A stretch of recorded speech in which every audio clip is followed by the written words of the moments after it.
Hi, I'm Birdie. Thank you for joining me for my newest astro forecast on the full moon in Virgo happening on March 7th. Where you will feel the effects of this full moon depends on which houses Virgo and Pisces fall in for you, and that is determined by your rising sign. So if you're watching this for your sun sign and it doesn't really resonate with you, then I highly encourage you to watch your rising sign. All right, join me as we get into the effects of the full moon in Virgo.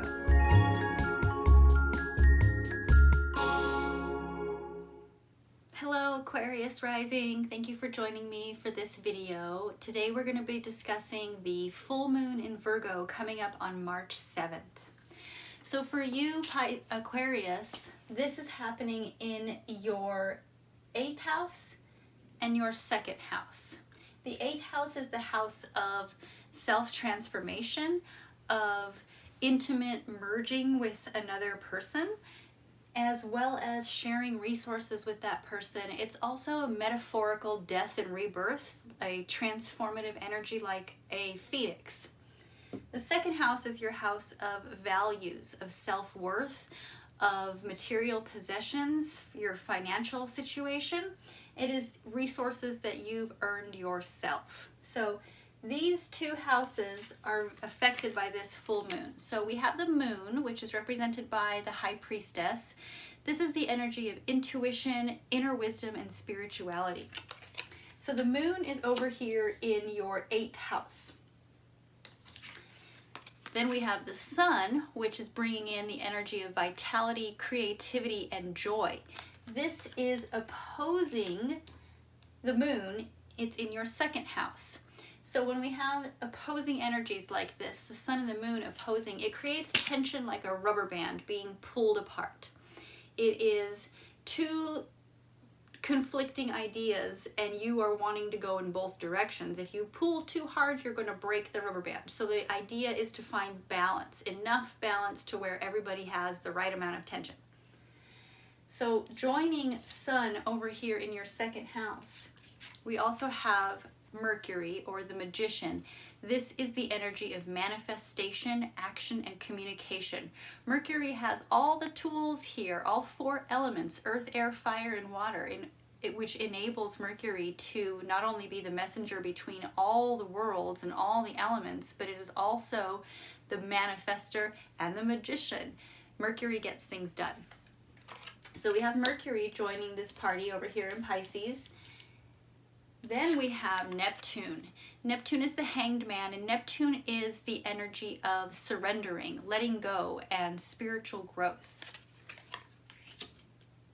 Now, alongside those 3 planets, we also have Saturn. Saturn is moving into Pisces the same day as the full moon. So Saturn is bringing the energy of completion, fulfillment, and harmony. So you can see there's this imbalance of power. There are all these planets over here in your 2nd house, your house of personal resources, finances, material possessions, tools, and your ability to take care of yourself is in tension with your emotions, your emotional security, and feelings of your origins and roots are over here in your 8th house, or your house of shared resources, personal transformation, deep soul mergence, and combining with another person on a very intense deep soul level. So what does this mean for you, Aquarius rising? Well, this means that you're really feeling the tension between your emotional needs and your sense of security. The 8th house is an emotional house. It's a spiritual house. It is where you go to really take a deep dive into something, into yourself, into a situation. It is a very analytical house. So there's the struggle between the need for this emotional exploration versus your need for practicality and stability over here in your 2nd house of being able to support yourself.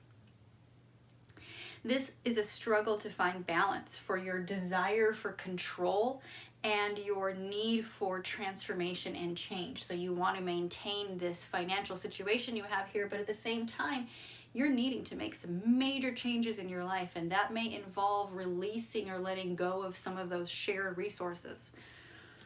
This is also intensified by some of the other planetary aspects that we're going to get into. Now, having the sun in Pisces in your second house, it is making a 60-degree angle to Uranus, which is in Taurus over here in your fourth house. A 60-degree angle opens doors, changes things, creates opportunities.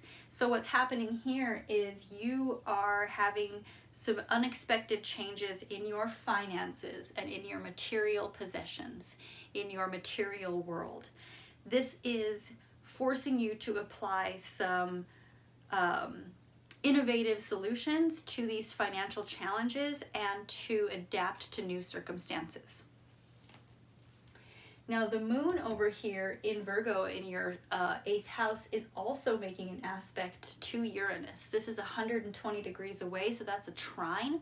That is a lucky aspect. And what this is doing is really highlighting your desire for independence and freedom.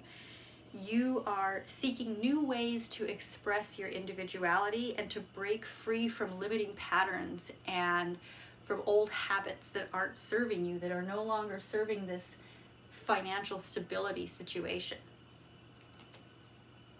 We also have Aries over here. We have Venus over here in Aries in your 3rd house. This is the house of communication, of thought processes, of information coming to you, but this is also the house of siblings or cousins or other family members or very close friends who are on that sibling tier. So not your parents, not your children, not aunties and uncles, but cousins, siblings, and friends who maybe have been adopted into your family as part of the family.